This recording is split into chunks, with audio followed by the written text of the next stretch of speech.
The screaming started 3 weeks before the sky turned black. Astropaths across Ultramar clutched bleeding ears as they sensed something vast approaching through the void, something hungry beyond comprehension. They spoke of a cold intelligence that blotted out the Emperor's light, a consciousness composed of billions of minds unified in singular purpose. Most dismissed their warnings as the ravings of psychers driven mad by exposure to the warp's chaos. Those who listened understood that humanity faced a threat unlike any other in its 10,000 years of struggle.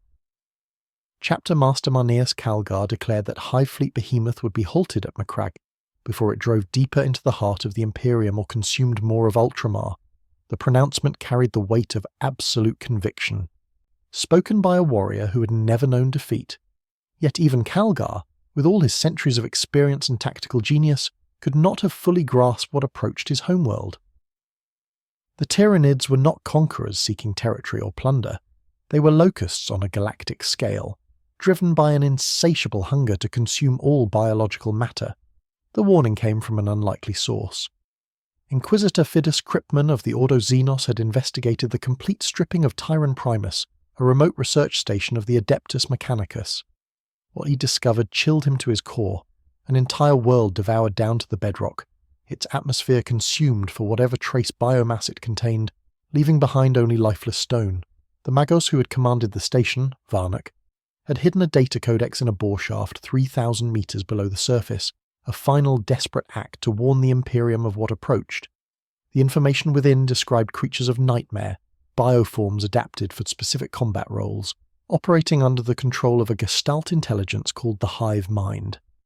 Kripman's message reached Macragge with precious little time to spare. The Ultramarines immediately began fortifying their already formidable defences. Above Macragge, the Ultramarines marshalled an enormous battle fleet, including Starnova-class orbital weapon stations, dozens of warships, the Ultramarines' mighty battle barges, heavy cruisers of the Ultramar Defence Fleet, and a ragtag collection of lightly armed merchantmen and privateers. Every vessel capable of mounting weapons was pressed into service. Merchant captains who had spent their lives hauling grain and textiles suddenly found themselves commanding armed freighters, their holds converted to barracks for emergency PDF troops. The world of Macragge itself represented the pinnacle of Imperial defensive architecture.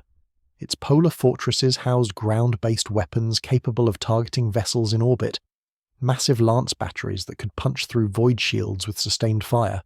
The subterranean complexes beneath these fortresses extended kilometers into the frozen earth, labyrinthine networks of tunnels and chambers designed to resist bombardment and provide fallback positions for defenders. Veterans of the chapter stationed themselves in these strongholds, their Terminator armor perfectly suited for the close-quarters combat that awaited them in those underground halls. But before Macragge could be properly fortified, Hive Fleet Behemoth demonstrated its horrifying efficiency. Prandium, known as the jewel in Ultramar's crown, was an easy conquest for Behemoth. The lush agri-world had seemed defensible, its planetary defense forces well trained and equipped. Calgar himself led elements of the Ultramarines to support the local forces under commanders like Cyrus Falili. For a time, they held. Imperial artillery turned the skies orange with sustained fire. Laser guns by the thousands carved through waves of smaller organisms. The defenders fought with courage and discipline. It meant nothing. The Tyranids came in numbers that defied comprehension. For every creature killed, 10 more emerged from the spore clouds that rained from orbit. The smaller bioforms served as living shields for larger monstrosities, carnifexes that shrugged off Lascanon strikes and tore through armoured positions with massive claws. Worse still were the Tyranid warriors, synapse creatures that coordinated the swarm with tactical precision. They identified weaknesses in Imperial lines and exploited them with disturbing intelligence. Within days, Prandium fell silent. The Tyranids were so thorough that even Prandium's atmosphere was consumed for whatever biomass it contained. Calgar meditated on the failure for 7 days, taking neither food nor water as he contemplated the nature of this new enemy. When he emerged, he announced that the Ultramarines had been guilty of pride. They had fought the Tyranids using conventional tactics, treating them as they would any other Xenos threat. Hit-and-run raids, decapitation strikes against leadership, disruption of supply lines. None of these approaches worked against an enemy with no supply lines, no conventional leadership structure, no territory to defend. The Tyranids simply advanced, consumed, and moved forward. The Ultramarines had to adapt and develop new strategies and tactics, even weapons, abandoning hit-and-run raids in place of concentrated defences and static firepower. This meant making a stand at Macragge itself. The fortress monastery would become the anvil upon which the Tyranid advance would be broken. Every resource of Ultramar was marshalled for this desperate defence. Munition stockpiles that would normally sustain decades of campaign were positioned at key defensive positions. Artillery pieces were emplaced with interlocking fields of fire, creating kill zones where the Tyranids would be forced to advance through sustained bombardment. Minefields were laid in patterns derived from thousands of years of tactical doctrine. The Ultramarines prepared for the siege of their lives. The outrider vessels of Hive Fleet Behemoth entered the Macragge system with no attempt at stealth. They emerged from the warp in a cloud of biological matter, vanguard organisms that served as scouts for the main fleet. Imperial picket ships engaged them immediately, destroyers and frigates launching torpedoes and lance strikes at the alien craft. The void lit up with weapons fire as the first blood was drawn. Several of the smaller Tyranid vessels were destroyed, their organic hulls rupturing and spilling acid and ichor into space. The defenders celebrated these early victories, not yet understanding the scale of what approached. Then came the second wave, and the third, and the fourth. Each successive assault brought more bioships, their numbers growing with each emergence from the warp. The first assault wave of the Tyranid fleet claimed the mighty battle barge Caesar. The venerable warship had served the Ultramarines for millennia, its guns carving through enemies in 100 campaigns. It lasted less than an hour against the concentrated assault of dozens of Tyranid vessels. The bioships latched onto its hull with boarding organisms, genestealers that tore through bulkheads and slaughtered crew. When the Caesar's reactor finally detonated, taking several Tyranid vessels with it, the explosion briefly illuminated the entire battlefield. The loss of the Caesar created a breach in the defensive perimeter. The third wave saw the destruction of the better part of Ultramar's merchant fleet as a swarm of void fiends slipped through the perimeter breach, with the ninth wave seeing Macragge's Star Nova stations become bloody charnel houses, rendered into mere hunks of debris left spinning in the cold void of space. The orbital defense stations had been marvels of Imperial engineering, their weapons capable of destroying capital ships with sustained fire. But they were stationary targets, unable to maneuver as the Tyranid swarm engulfed them. Defenders fought deck by deck, corridor by corridor as genestealers infiltrated through hull breaches. Some stations continued firing until their crews were completely overrun, their automated systems continuing to track targets even as aliens fed on the bodies of their operators. Admiral Tiberius commanded the void battle with stoic determination, constantly repositioning his remaining vessels to cover gaps in the defensive line. Strike cruisers darted through the battle space, their superior speed allowing them to avoid being swarmed. Battle barges formed the backbone of the defense, their heavy armor and powerful void shields allowing them to weather sustained fire, while they systematically destroyed Tyranid bioships. But for every enemy vessel destroyed, more appeared from the darkness beyond the system's edge. The Tyranids fought with no concern for losses. They simply threw more and more organisms into the meat grinder, accepting horrific casualties to achieve their objectives.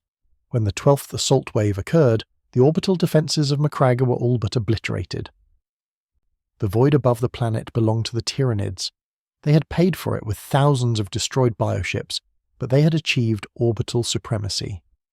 Now the true invasion could begin. The remaining Tyranid vessels turned their undersides toward Macragge and began the bombardment. Not with plasma or missiles, but with life itself.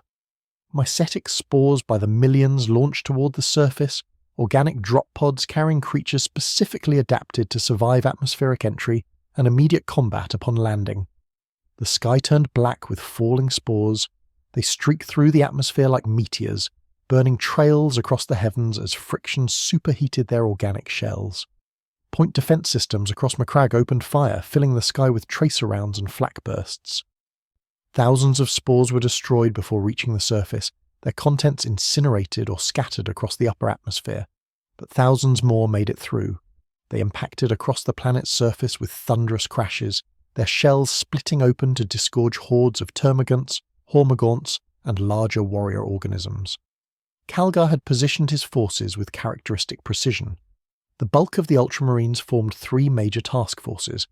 The The primary and secondary forces, composed largely of First Company veterans and regiments of the Ultramarine Planetary Defense Forces, bolstered the polar fortresses against the inevitable assault. These strongholds would be critical to the defense, their underground complexes providing protected staging areas, and their heavy weapons capable of inflicting massive casualties on the approaching swarms.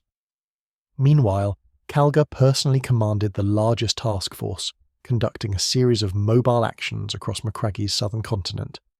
The chapter master's strategy was simple in concept, but demanding in execution. Rather than allow the Tyranids to advance unopposed toward the polar fortresses, his force would conduct delaying actions, forcing the enemy to deploy their full-strength piecemeal. More importantly, Calgar sought to eliminate synapse creatures whenever possible.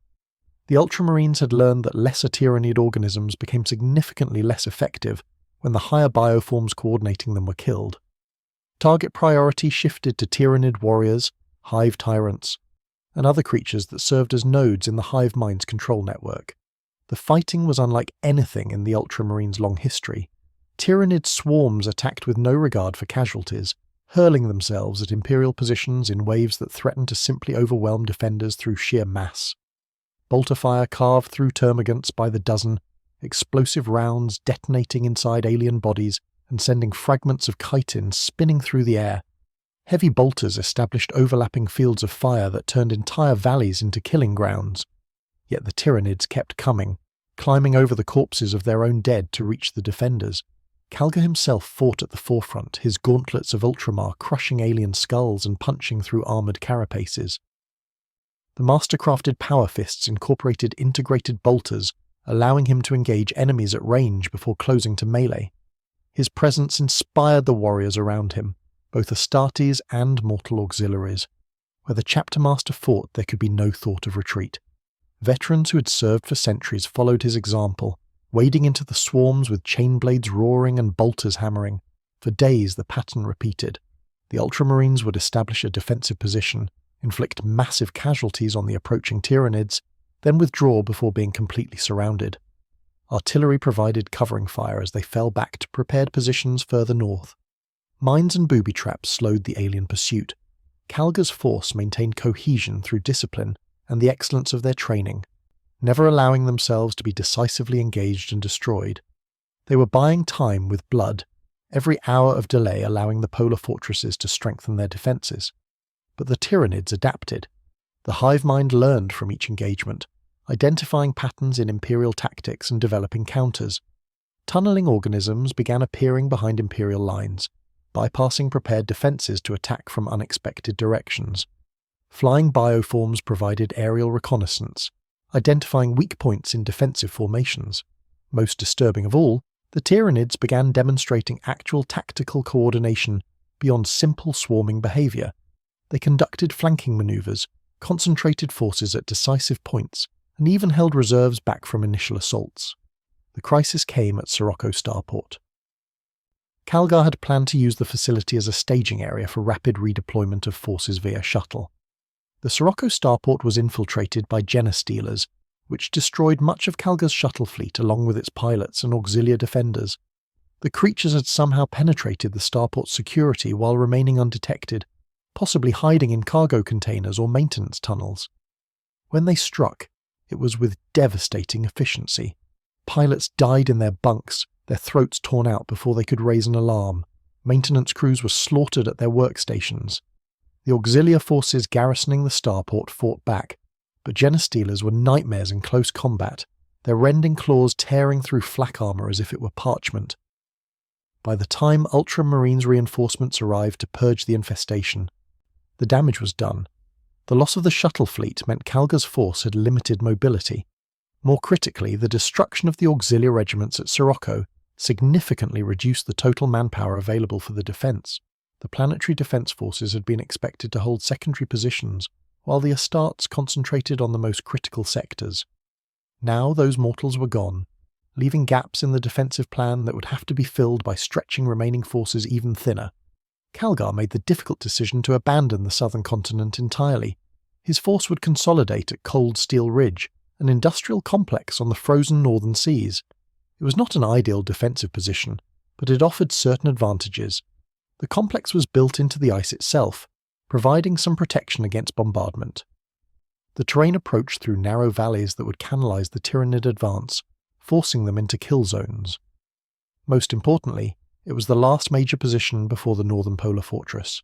If Cold Steel Ridge fell, nothing would stand between the Tyranids and their ultimate objective. The withdrawal was conducted in good order, despite constant harassment from Tyranid pursuit forces. Rearguard units held key positions long enough for the main body to disengage, then fell back themselves under covering fire from artillery. Thunderhawk gunships provided air support, their heavy bolters and Lascannons carving swathe through pursuing organisms. Some units were cut off and destroyed, their final transmissions recording defiant last stands against overwhelming numbers. These sacrifices bought precious hours for their brothers. Cold Steel Ridge itself was home to a company of defense auxilia reinforced by the Baneblade super heavy tank Pride of Hera. The massive vehicle represented one of the Imperium's most potent ground combat platforms, its multiple weapon systems capable of destroying entire formations. Its arrival had been a stroke of luck, the tank having been en route to a different theatre when the Tyranid invasion began. Now it would serve as the anchor point for the defence, its guns providing fire support while its heavy armour made it effectively immune to anything except the largest Tyranid bioforms. Calgar positioned his forces with the industrial complex at their backs, establishing interlocking fields of fire across the approaches. Heavy weapons teams dug in with Lascannons and missile launchers. Tactical squads prepared firing positions with clear sight lines. The chapter master himself took position at the centre of the line, his command squad formed around him. They had perhaps 6 hours to prepare before the Tyranids arrived. The creatures came with the dawn, a living tide that flowed across the frozen wastes like a malignant tsunami. The sky above them darkened with flying organisms, gargoyles and harpies that shrieked as they dove toward Imperial positions. The ground beneath them trembled with the thunder of countless footfalls. At the forefront came the smaller organisms, termagants and hormagaunts bred for speed and aggression. Behind them lumbered larger bioforms, carnifexes whose armoured hides could withstand sustained fire from heavy weapons. The Imperial guns opened fire at maximum range. Lascannon beams punched through alien carapaces, flash-boiling internal organs. Missile launchers sent volleys of crack warheads arcing into the approaching mass, each explosion sending limbs and ichor spraying across the ice. The Pride of Hera added its voice to the chorus, its battle cannon sending shells the size of a man into the densest concentrations of enemies. For a few glorious moments, it seemed as if the defensive fire might actually stem the tide. Then the Tyranids hit the line and it became a melee. Hormagaunts bounded over defensive barriers, their scything talons seeking vulnerable joints in power armour. Astartes met them with chain blades and combat knives, fighting with brutal efficiency born of centuries of training. Bolters fired at point-blank range, blowing apart alien bodies. The ice ran purple with Xeno's blood as the killing continued without pause. Calgar fought like a demigod, each blow from the gauntlets of Ultramar pulverizing enemies. He crushed skulls, shattered spines, tore limbs from bodies. His integrated bolters never stopped firing, explosive rounds detonating inside alien flesh. The warriors around him drew strength from his example, redoubling their efforts despite exhaustion and mounting wounds. For hours the battle raged, neither side giving ground. Then came something that changed everything. The Swarmlord, the hive mind's deadliest servant, was dispatched to deal with Calgar, its arrival infusing the Tyranids with a keen strategy that coupled with their animalistic nature. This was no mere hive tyrant. The Swarmlord represented the hive mind's accumulated tactical knowledge, a being that had been spawned, killed, and reborn countless times across the galaxy, each incarnation retaining the memories and lessons of its predecessors. It stood over 4 meters tall, its 4 arms each bearing a crackling bone saber, living weapons that could carve through ceramite as if it were paper. The creature's presence on the battlefield was immediately apparent. The Tyranid swarms, which had been attacking with mindless aggression, suddenly began demonstrating sophisticated tactics. Units that had been pressing forward regardless of casualties began falling back to regroup. Flanking maneuvers appeared where before there had been only frontal assault. The hive mind's full intelligence now directed the battle, and it had identified Marneus Calgar as the key to Imperial resistance. The Swarmlord bellowed a challenge to Calgar and charged directly towards his position. Lesser organisms cleared a path through their own ranks, creating a corridor through which the monster advanced. Its bone sabers crackled with psychic energy, leaving trails of distorted air in their wake. The chapter master met the charge without hesitation, his gauntlets of Ultramar raised to meet the threat. When they clashed, the impact sent shockwaves across the battlefield. Calgar had faced countless enemies in his centuries of service, orc warlords whose strength exceeded even that of Astartes, chaos champions empowered by the dark gods, Eldar autarchs whose speed and skill made them nearly impossible to predict. But the Swarmlord was different. It fought with a precision that suggested not just instinct, but genuine tactical understanding. Each blow was calculated, probing for weaknesses in the chapter master's defense. When Calgar blocked with his left gauntlet, the Swarmlord's other 3 sabers instantly adjusted their angles of attack to exploit the opening. When he counterattacked, the creature was already moving, its massive body flowing through combat stances with disturbing grace. The honor guard surrounding Calgar tried to intervene, but the Tyranid swarm pressed them back. Tyranid warriors formed a protective ring around their leader, preventing the Ultramarines from supporting their chapter master.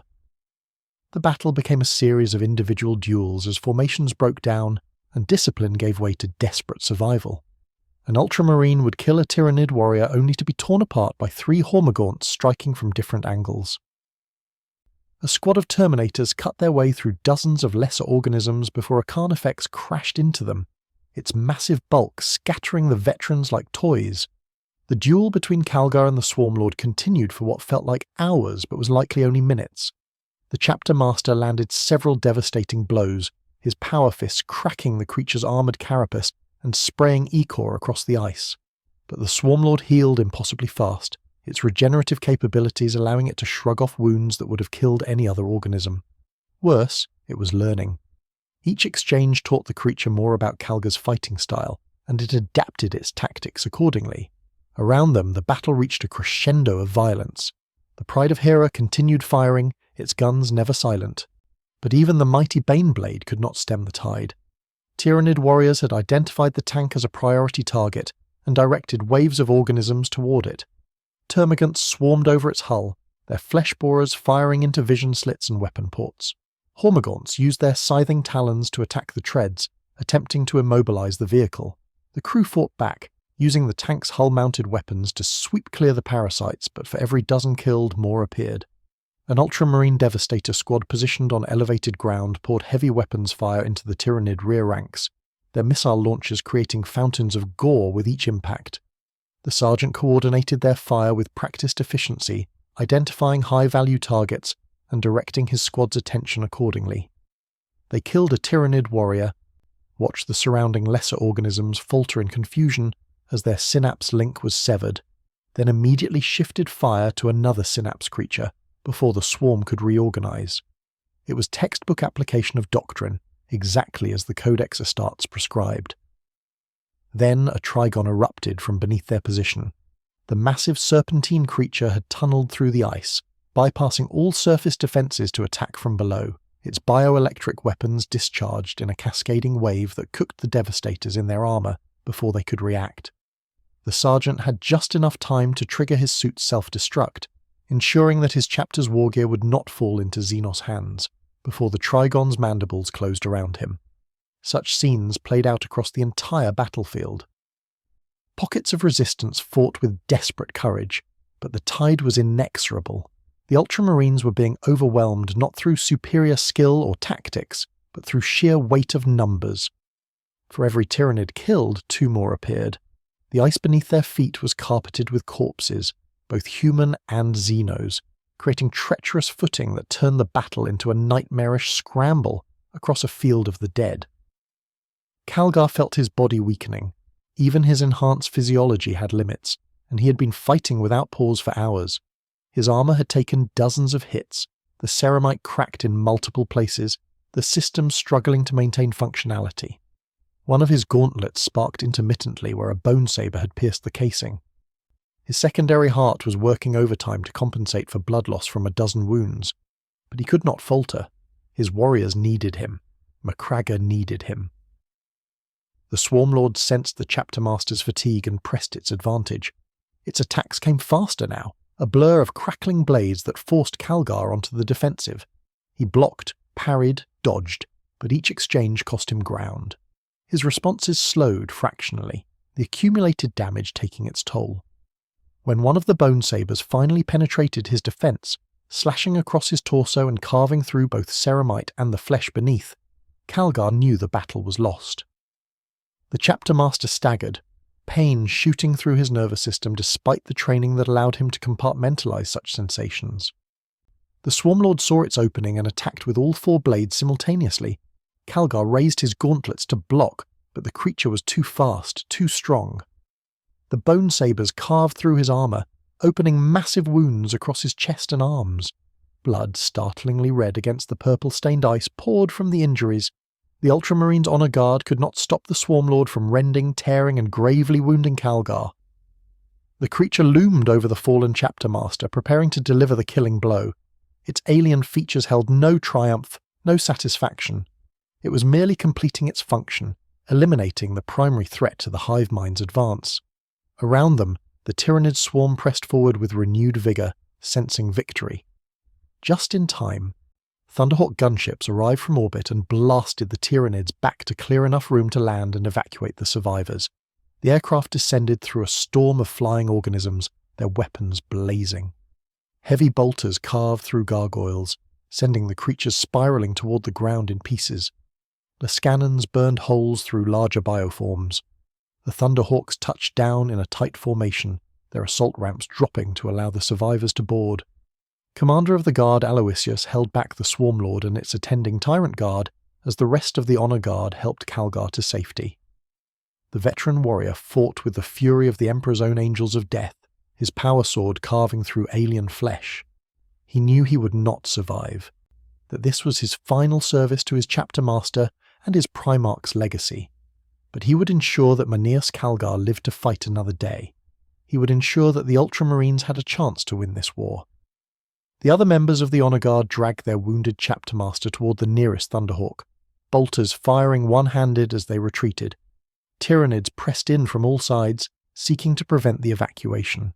An Ultramarine apothecary administered emergency stimulants to keep Calgar conscious, the chemicals burning through his system and providing a temporary surge of energy. The Chapter Master tried to order them to leave him, to save themselves, but his ruined throat could produce only a wet gurgle. Just as Aloysius fell to the Swarmlord's blades, the Thunderhawks lifted off to return to the battle barge Octavius in orbit above Macragge. The aircraft climbed through the chaos, their engines screaming at maximum power. More flying organisms pursued, but the Thunderhawks' superior speed carried them beyond reach. Below, Cold Steel Ridge was taken by the Tyranids, leaving the path to the northern polar fortress clear. The industrial complex that had been meant to blunt the alien advance was now a charnel house, filled with the bodies of thousands of defenders who had sold their lives to buy time. Aboard the lead Thunderhawk, the apothecary worked frantically to stabilize Calgar. The Chapter Master's wounds were catastrophic. Multiple organs had been damaged or destroyed. Blood loss was extreme. Without immediate surgery, even an Astartes could not survive such injuries. But Calgar clung to consciousness through sheer force of will, his eyes never leaving the viewport that showed Macragge receding below. His world, his responsibility, and he had failed to protect it. The surviving Ultramarines from Cold Steel Ridge represented perhaps a third of the force that had made the stand. So many brothers lost, so many heroic deaths that would be recorded in the chapter's histories. But recording their valor would mean nothing if Macragge fell entirely. The battle was far from over. Even as the Thunderhawks raced toward orbit, the war in space continued to rage. The clash for control of the void would determine whether the planet could be saved or whether it would join Prandium as another world stripped bare by the Great Devourer. While the ground battle was taking place, Macragge's orbital space defenses had been all but destroyed by the Tyranid fleet. Access to Macragge was open, and the Hive fleet intensified its invasion by raining thousands upon thousands of messetic spores directly onto the vital polar fortresses. The bioships, no longer constrained by the need to fight through orbital defenses, could now position themselves directly above key targets and deploy their payloads with precision. The polar fortresses, which had been meant to serve as impregnable strongholds, now faced assault from above in numbers that their designers had never anticipated. The first company, the pride of the Ultramarines chapter, had deployed to defend the northern polar fortress. These were the chapter's most experienced warriors, veterans who had earned the right to wear tactical dreadnought armor. Their Terminator suits made them nearly invulnerable to small arms fire, and their weapons were tuned to perfection. Storm bolters could fire without pause for minutes at a time, their blessed mechanisms never jamming. Power fists crackled with barely contained energy, capable of tearing through the toughest armor.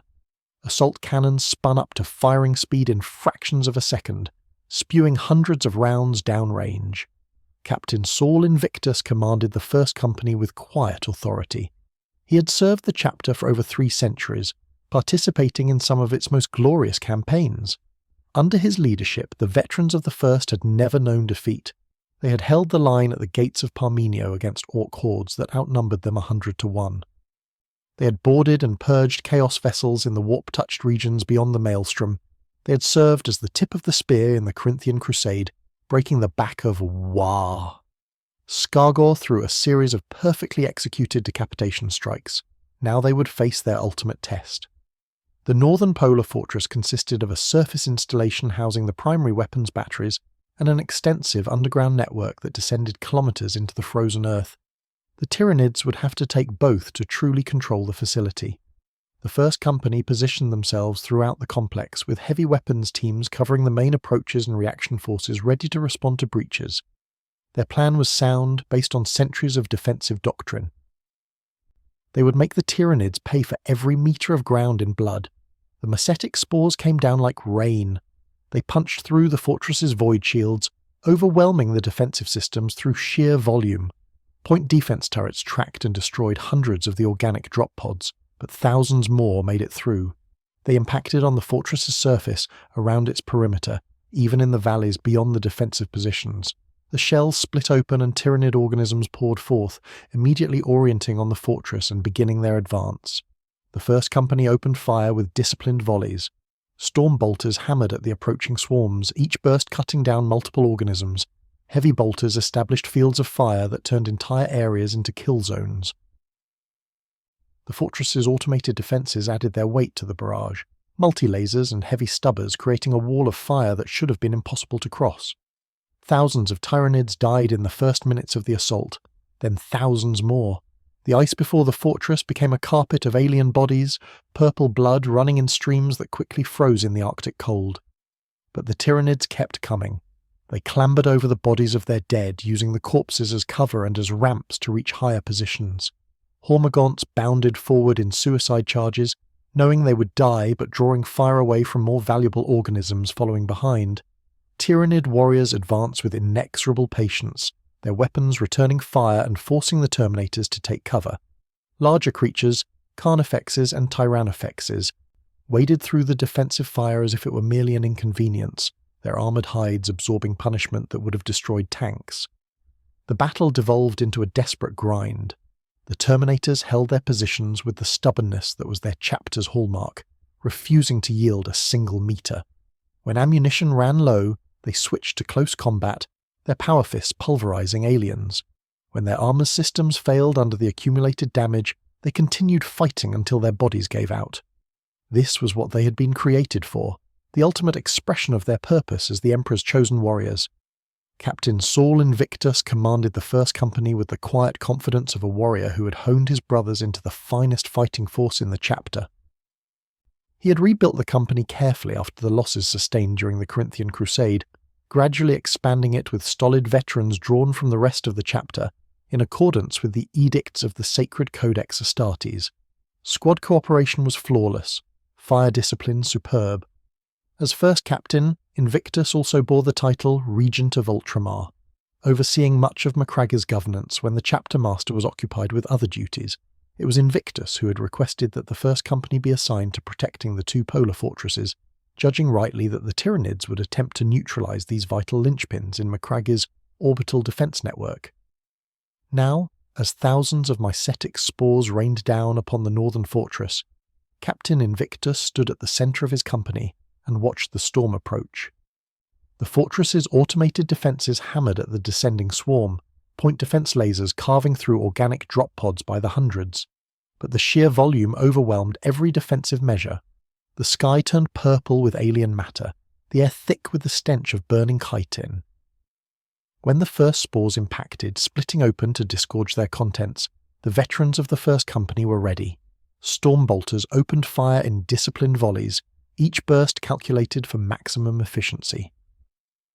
The Terminators did not waste ammunition on wild suppressive fire. Each trigger pull was measured, each shell placed with precision born of centuries of combat experience.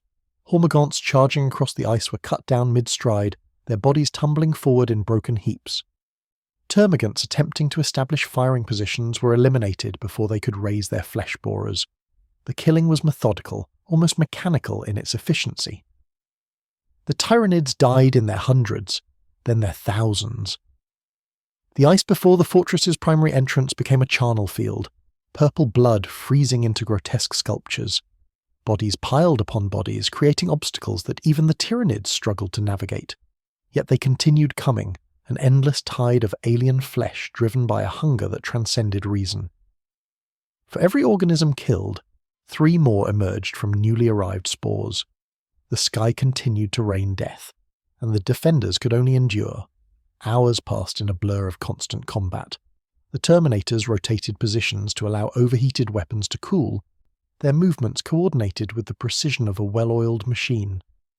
Ammunition runners from the fortress's interior brought fresh magazines and power cells, their faces pale with terror at what they witnessed on the surface. Some of the mortal crew broke under the psychological strain, their minds unable to process the reality of the alien swarm. The Astartes simply continued fighting, their enhanced physiologies allowing them to maintain focus despite exhaustion that would have killed ordinary humans. Captain Invictus moved among his warriors, his presence a stabilizing force. His custom plasma blaster, a relic weapon from the Great Crusade, reduced larger organisms to superheated vapor with each shot. His power glove crushed skulls when the enemy drew close enough for melee. But more than his martial prowess, it was his leadership that sustained the defense. A word of encouragement here, a tactical adjustment there. He directed fire where it would be most effective, identified weak points in the Tyranid assault, and maintained communication with the fortress's command center. The pattern of the battle shifted as larger bioforms began arriving.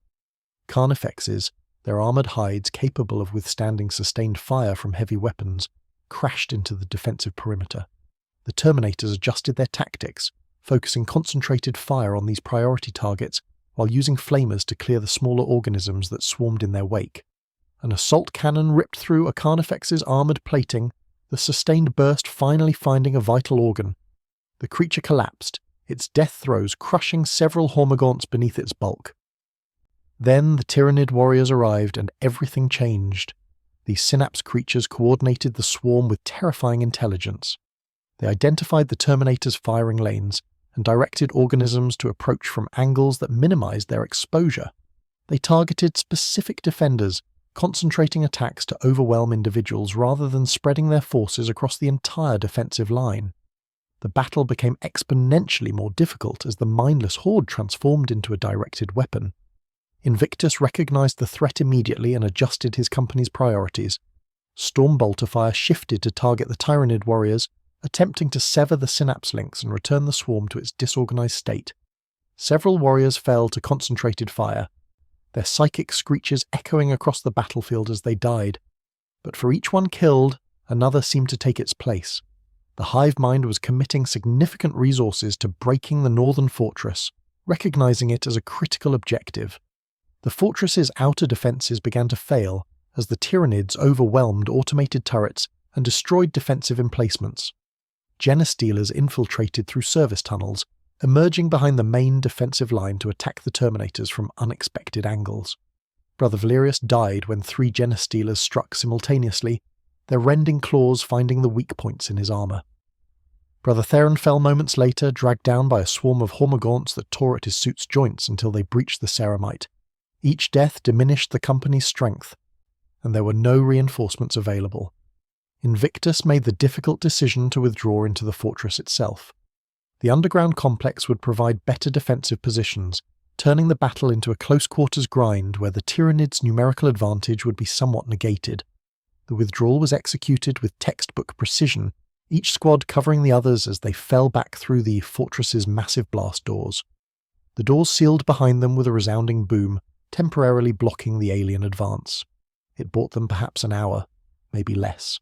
The subterranean tunnels became a maze of death. The Tyranids infiltrated through every opening, every ventilation shaft, every maintenance access. They came from above and below, from ahead and behind. The Terminators fought in the cramped spaces with stubborn determination, their heavy armor making them nearly invincible in such confined quarters. Flamers became the weapon of choice, their promethium streams turning entire corridors into infernos that consumed dozens of organisms with each burst. Brother Sergeant Emilius held Corridor 7 with his squad for 3 hours, a choke point that prevented the Tyranids from reaching the fortress's main reactor. When his last brother fell and his own armor's systems began failing, he activated the corridor's emergency bulkheads and triggered the plasma conduits running through the walls. The resulting explosion killed him and collapsed the entire section, burying hundreds of Tyranids under tons of rockcrete and twisted metal. His sacrifice bought precious time for the rest of the company to fortify deeper positions. The battle devolved into a desperate fighting withdrawal through the fortress's levels. The first company gave ground slowly, making the Tyranids pay for every meter in blood and bodies. They established kill zones, lured the enemy into prepared positions, then collapsed those positions behind them as they withdrew to the next defensive line. The fortress's automated defences had largely failed, but the Terminators used the environment itself as a weapon. Sealed doors became obstacles that forced the Tyranids to bunch up, making them vulnerable to concentrated fire. Emergency venting systems were repurposed to flush entire sections with toxic gases, suffocating organisms by the hundreds, yet still they came. The hive mind's resources seemed limitless, its willingness to accept casualties absolute.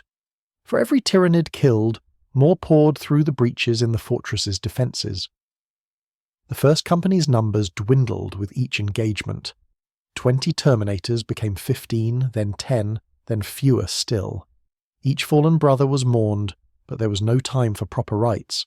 The living could only continue fighting, honouring their dead through continued resistance.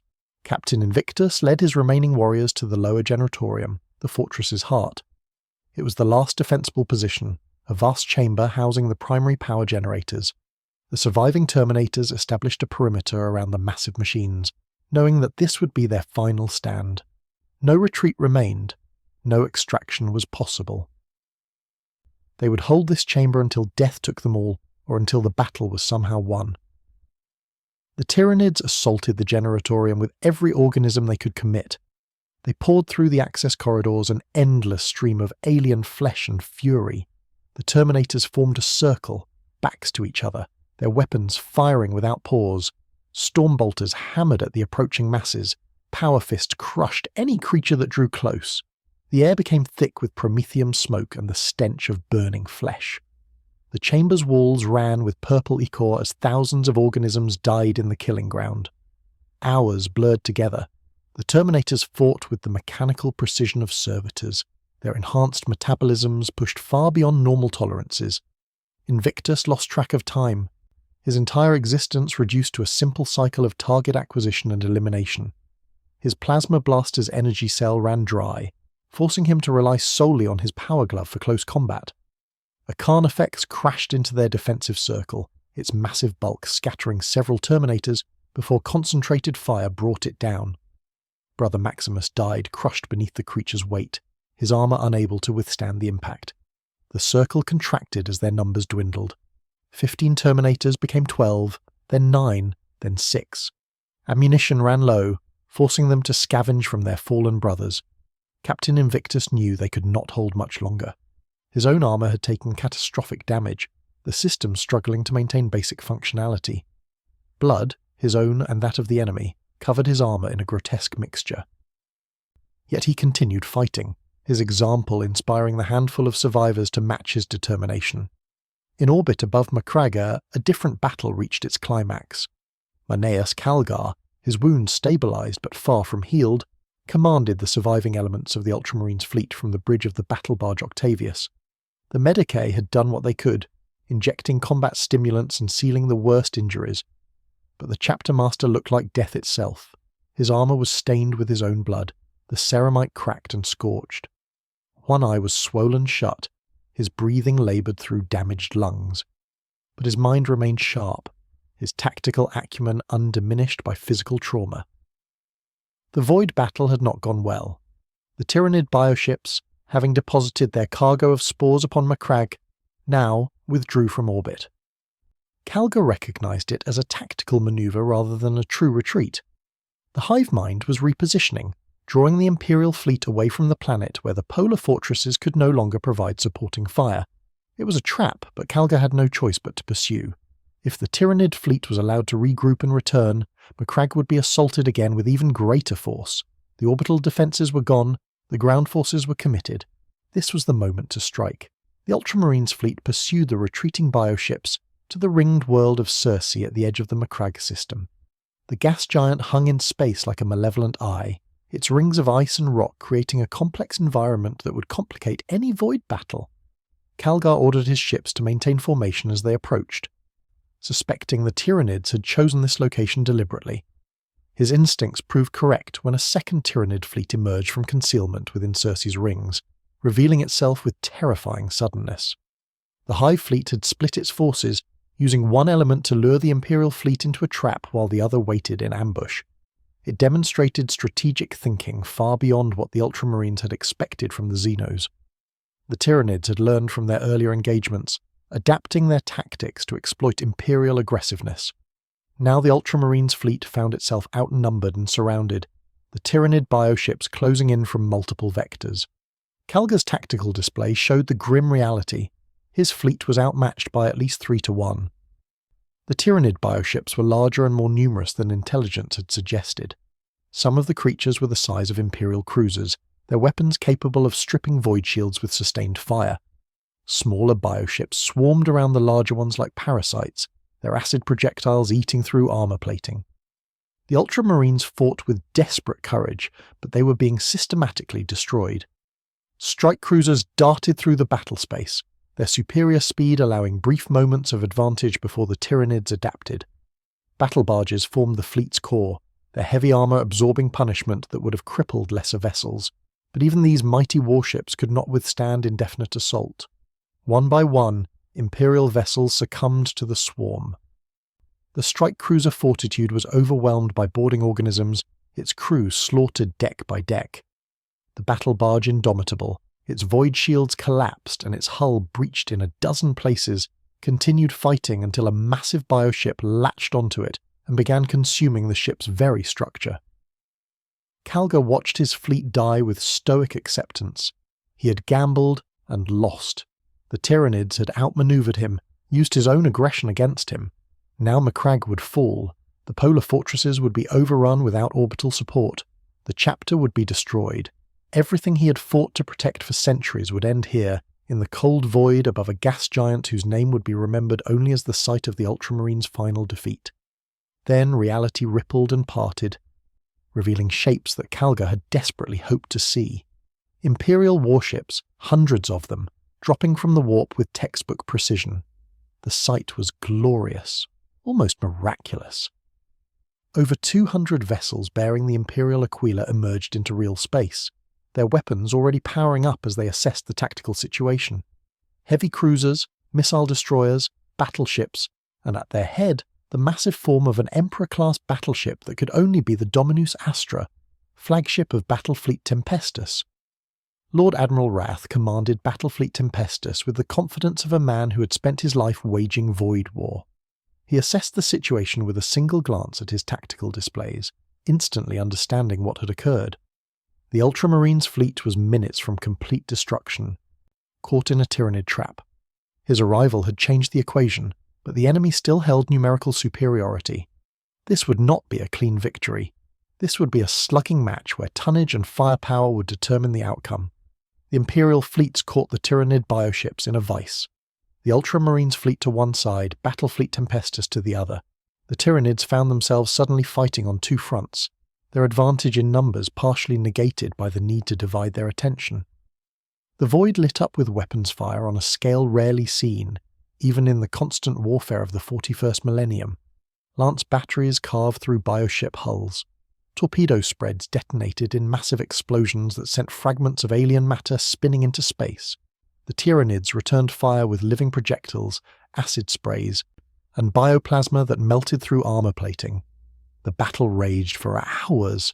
Both sides took horrific casualties, the void filling with debris and frozen bodies. Imperial vessels were torn apart by concentrated Tyranid fire, their reactors detonating in miniature suns. Bioships were blasted into component molecules by sustained bombardment, their organic hulls unable to withstand the punishment. The tactical situation shifted moment by moment, neither side gaining decisive advantage. It was a battle of attrition, and attrition favoured the side with greater reserves. The Tyranids broke first. Their bioships, responding to some unseen command from the hive mind, attempted to disengage and scatter. The smaller vessels fled in all directions while the larger ones formed a protective screen, accepting sacrifices to allow the rest to escape. It was a logical tactical decision, preserving forces for future operations rather than accepting complete annihilation. But Lord Admiral Wrath recognised the moment and refused to allow it. The Dominus Astra, still relatively fresh compared to the battered ships around it, broke formation and accelerated toward the heart of the Tyranid fleet. The massive battleship ignored the smaller bioships nipping at its flanks, focused entirely on reaching the largest concentration of enemy vessels. Its void shields flickered and failed under sustained fire, but its adamantium armour held. Lance batteries fired continuously, clearing a path through the alien swarm. The ship's crew knew what was coming, what their admiral had ordered. They had volunteered to a man understanding the price of victory. Calgar watched from the Octavius. Understanding dawning as the Dominus Astra plunged deeper into the Tyranid formation. The admiral was sacrificing his ship, his crew, himself. It was the only way to ensure the Hive Fleet's destruction. A conventional battle would allow too many bioships to escape, to regroup and threaten other worlds. But a warp vortex at the heart of their formation would drag them all into oblivion. The Dominus Astra reached the optimal position, and its warp drives activated, not for travel but for weaponization. Reality screamed as the fabric between dimensions was torn asunder.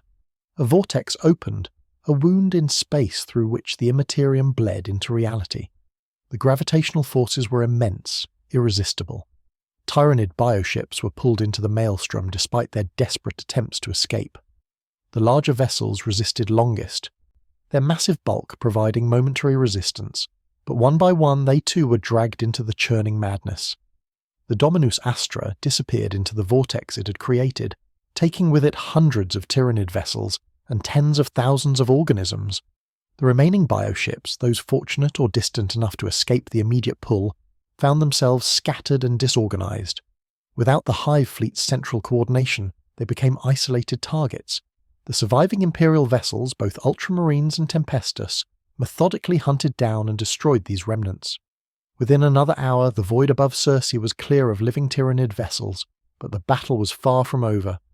Calgar immediately ordered his fleet to return to Macragge at maximum speed. The polar fortresses had been under assault for hours without orbital support. Every moment delayed meant more defenders dead, more ground lost. The Ultramarines' fleet, reduced to barely half its original strength, limped back toward their homeworld. Many vessels were so damaged they could barely maintain acceleration. Others had suffered such catastrophic casualties that skeleton crews struggled to keep basic systems operational. The return journey felt like an eternity. Calgar stood on the bridge, refusing to sit despite his wounds, his single working eye fixed on the tactical display showing Macragge growing larger ahead. There had been no communication from the polar fortresses for hours.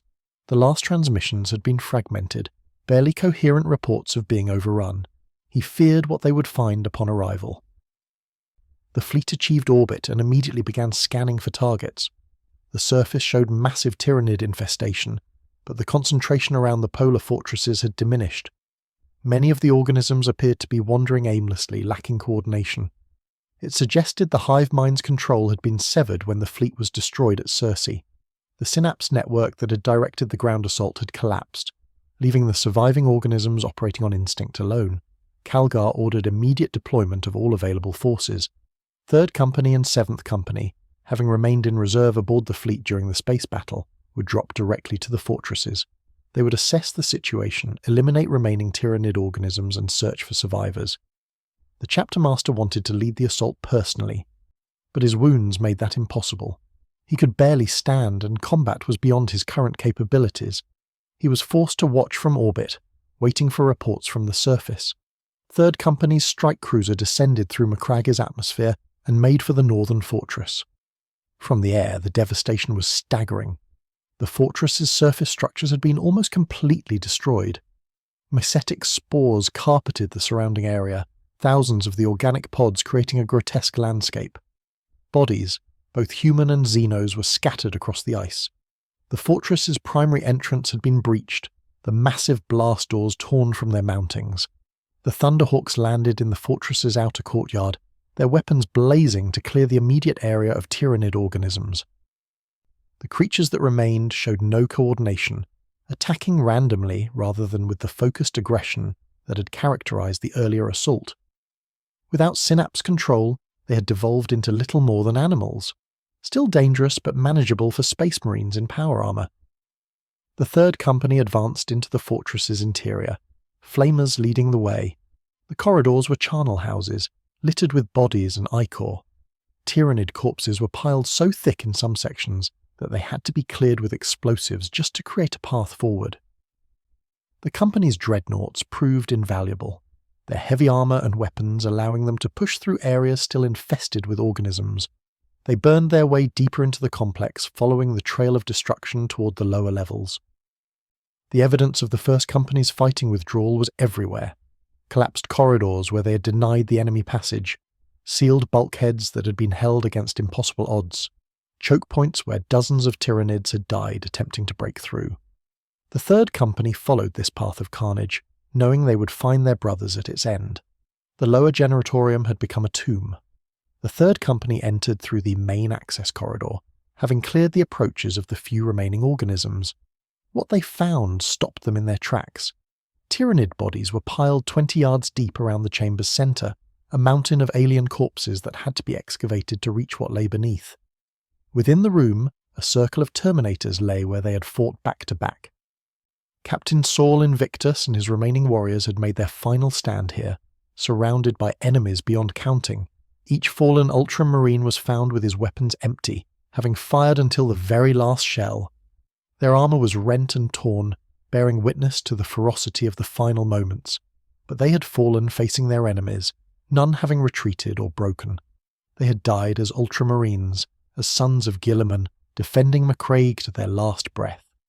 The 3rd Company recovered the bodies with solemn ceremony, each fallen warrior treated with the reverence due to heroes. The progenoid glands were extracted for future recruitment, ensuring that these warriors' genetic legacy would continue. The suits of Terminator armor, many damaged beyond repair, were carefully removed and catalogued. Some could be restored, their machine spirits preserved to serve again. Others were too far gone and would be melted down so their materials could be incorporated into new suits. News of the 1st Company's annihilation spread through the chapter like a shockwave. Every Ultramarine felt the loss as if a limb had been severed. These were not merely brothers, but the finest warriors the chapter had produced over centuries. Their combat experience and tactical expertise could never be truly replaced. The chapter had lost not just manpower, but institutional knowledge accumulated over generations. The southern fortress had fared slightly better, though better was a relative term. The garrison there had survived, but with such severe casualties that barely a quarter remained combat effective. The Tyranid assault had been just as fierce, but the Synapse network's collapse had come at a more opportune moment, before the fortress's innermost defences were breached. The survivors spoke of fighting that made Cold Steel Ridge seem tame by comparison, of corridors so packed with alien bodies that they had to climb over corpses to maintain their defensive positions. The cleanup of Macragge would take months. Tyranid organisms were scattered across the planet's surface, many having burrowed underground or hidden in remote locations. Hunter-killer teams would scour every region, eliminating any trace of infestation. Some creatures, having survived without synapse control, had developed feral behavior patterns that made them even more dangerous in certain ways. They no longer operated with tactical intelligence, but they had become unpredictable. striking from ambush rather than massed assault. Chapter Master Calgar recovered slowly from his wounds, his enhanced physiology and the chapter's expert medici ensuring his survival, despite injuries that would have killed any normal human a dozen times over. He spent his convalescence reviewing reports and planning the chapter's rebuilding. The losses were staggering. The entire 1st Company gone, 3rd and 7th Companies severely depleted, numerous vessels destroyed or crippled. It would take decades to fully recover, perhaps a century to return to full operational strength. But they would recover. The Ultramarines were nothing if not resilient. The gene seed recovered from fallen warriors would allow new recruits to be created. The chapter's vast resources and Ultramar support would provide the material for rebuilding.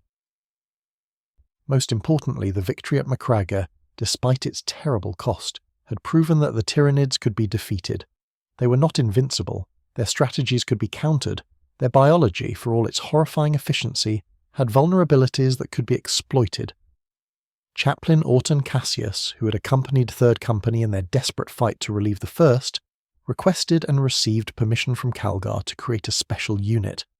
The Tyrannic War veterans would be composed of warriors who had faced the Tyranids and survived, who understood the alien swarm's tactics and capabilities. They would specialize in combating this specific Xenos threat, developing weapons and techniques optimized for anti-Tyranid warfare. Over the years, this unit would grow in both numbers and expertise as the Imperium continued to clash with hive fleets across the galaxy. The names of the fallen were commemorated at the Feast of Days, their sacrifice remembered throughout Ultramar with honor and gratitude. Statues were raised depicting the 1st Company's last stand, immortalizing in marble the moment when heroes chose death over retreat. Captain Saul Invictus was honored as one of the chapter's greatest warriors, his name added to the rolls of the legendary dead whose deeds would be taught to recruits for generations. But beneath the commemorations and honors, the Ultramarines understood a deeper truth. Hive Fleet Behemoth had been the first Tyranid incursion, not the last. The splinter fleets that had escaped the Battle of Circe scattered in all directions, and given time to absorb fresh biomass they could grow large again. More concerning were the implications of the Tyranids' very existence. If one hive fleet had reached the galaxy, others surely followed. The Imperium had won a single battle, but the war against the Great Devourer was only beginning. Marneus Calgar stood on the balcony of the Fortress of Hera, looking out across Macragge's recovering landscape. The scars of battle would fade with time, the cities would be rebuilt, the population would grow again, but the memory of those dark days would never be forgotten. The Ultramarines had learned a hard lesson about pride and adaptation. They had learned that even the most perfect doctrine must evolve to meet new threats. Most importantly, they had learned that victory, no matter how decisive, always carries a price. The chapter master's augmetic eye, replacing the one lost at Coldsteel Ridge, tracked across the horizon. Somewhere beyond Macragge, beyond Ultramar, beyond the reach of the Astronomican's light, more hive fleets approached. He could not see them, could not know when they would arrive or in what strength, but he knew with absolute certainty that they were coming. The Tyranids would return, and when they did, the Ultramarines would be ready. The sons of Guilliman would stand watch, as they had always stood, guardians of humanity against the darkness beyond the stars. The battle for Macragge ended not with triumph, but with grim determination. The Ultramarines had survived their greatest trial, though diminished and scarred. They had paid an unimaginable price to defend their homeworld, sacrificing some of their finest warriors to ensure humanity's continued existence. But they had not broken. They had not fled. They had stood their ground and emerged victorious, bloodied but unbowed. In the chapter's archives, 28 volumes would eventually be devoted to Marneus Calgar's deeds, more than any other Ultramarine save Robert Guilliman himself. The battle for Macragge would occupy several of those volumes, a testament to the chapter master's leadership in humanity's darkest hour. Future generations of Ultramarines would study those accounts, learning from both the triumphs and the mistakes of that desperate campaign. The wheel of time turns ever forward. Empires rise and fall. Heroes are born and die. But some moments echo through history, their lessons remaining relevant across the centuries.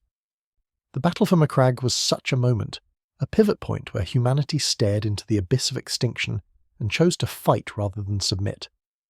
The Tyranids had almost wiped out the Ultramarines, had almost consumed Macragge and everything it represented. But almost was not enough. The Sons of Guilliman had held the line, and in holding, they had given humanity hope that even the Great Devourer could be defied.